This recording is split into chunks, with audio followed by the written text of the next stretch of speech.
Ammonia is a colorless gas with a strong, pungent odor. Crucial chemical raw materials for modern industrial and agricultural fertilizers. According to the International Ammonia Energy Association, about 200 million tons ammonia is produced per year. However, 98% of the raw materials come from fossil fuels.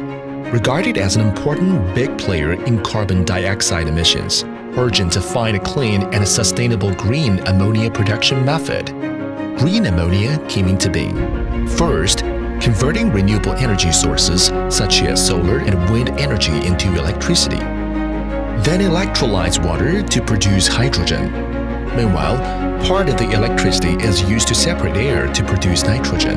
Hydrogen and nitrogen undergo chemical synthesis reaction to obtain green ammonia.